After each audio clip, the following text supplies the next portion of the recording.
I'll never forget the sound of my own screams as I watched my world crumble around me, the feeling of my heart shattering into a million pieces as I realized everything I thought I knew was a lie. I'm still trying to pick up the pieces, to make sense of it all, but it's hard to do when the person you trusted most in the world is the one who destroyed you. I had always thought of my life as pretty routine, waking up every morning at the same time, going to the same job, hanging out with the same friends. I worked as an accountant in a small firm, and while it wasn't the most exciting job in the world, it paid the bills and allowed me to live comfortably. My girlfriend, Emily, was a lawyer, and we would often meet up for lunch or dinner after work to talk about our days. We had been together for 5 years, and everything seemed perfect. We would spend our weekends exploring the city, trying new restaurants, and just enjoying each other's company. I thought we were happy. Or at least, I thought we were working towards being happy together. We would talk about our future, about getting married, having kids, and growing old together. I had even started looking at engagement rings, thinking about the perfect way to propose to her. As the days turned into weeks, and the weeks turned into months, our routine just became more and more comfortable. We knew each other's schedules, each other's habits, and each other's quirks. We would often joke about how we were becoming an old married couple, even though we weren't married yet. But despite the comfort and familiarity, I couldn't shake off the feeling that something was off. Emily had been acting strange lately, always seeming to be in a hurry, always having to take calls or respond to messages when we were together. I had brushed it off as work-related stress, but now I realized that I was just ignoring the warning signs. It was a typical Wednesday evening when everything changed. Emily and I were at home, watching TV on the couch, when her phone rang. She got up to answer it, and I could hear her talking in hushed tones in the other room. I didn't think much of it, assuming it was just a work call or something. But then I heard her say, "I love you," and my heart skipped a beat. Who was she talking to? I felt a wave of jealousy wash over me, but I pushed it aside, telling myself I was being paranoid. When she came back into the room, I asked her who it was, trying to sound casual. "Oh, just a friend from work," she replied, smiling at me, but I could see the guilt in her eyes, and my heart started racing. "What's going on, Emily?" I asked, trying to keep my voice steady. "You can tell me. I'm your boyfriend, remember?" She looked at me, and for a moment, I thought I saw a flash of fear in her eyes.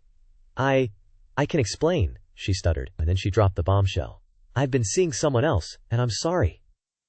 As I sat in my dimly lit apartment, surrounded by stacks of documents and empty coffee cups, I couldn't help but feel a sense of determination wash over me. It had been months since I'd been wronged, and I'd spent every waking moment since then researching, planning, and preparing for my revenge. I'd discovered a loophole, a tiny crack in the system that I could exploit to get back at those who'd wronged me. It was a small opening, but it was enough. My plan was to start by gathering as much information as possible about my targets. I'd spent weeks digging through public records, scouring social media, and conducting discreet interviews with people who knew them. I'd learned about their habits, their weaknesses, and their motivations.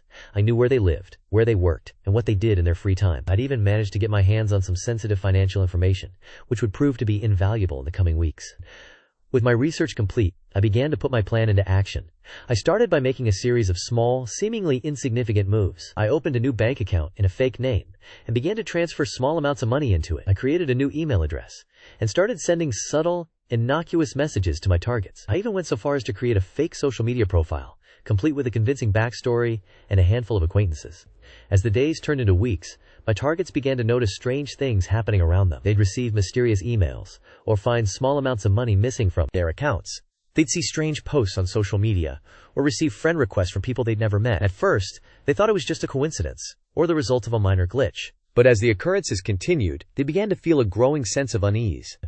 I watched from the shadows, a silent observer, as my targets grew more and more paranoid. They started to suspect that something was wrong, but they couldn't quite put their finger on what it was. They'd try to brush it off, to tell themselves that it was just their imagination playing tricks on them.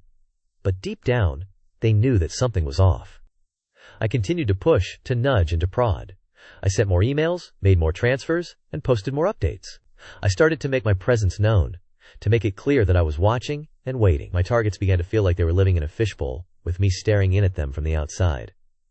As the weeks turned into months, the tension began to build. My targets were on edge, never knowing what would happen next.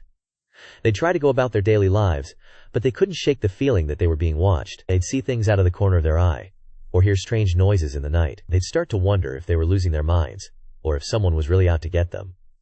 I was careful, always staying one step ahead of my targets. I knew that if I slipped up, even once, the whole plan could come crashing down. Was determined, driven by a desire for revenge that burned deep within me.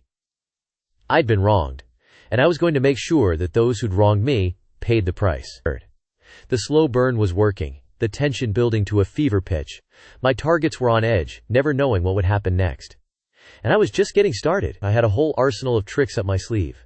A whole array of subtle manipulations and clever deceptions. I was the master of my domain, the puppeteer pulling the strings from behind the scenes.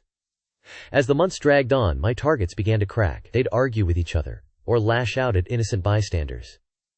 They'd start to make mistakes, to slip up and reveal their weaknesses, and I'd be there, waiting and watching, ready to pounce.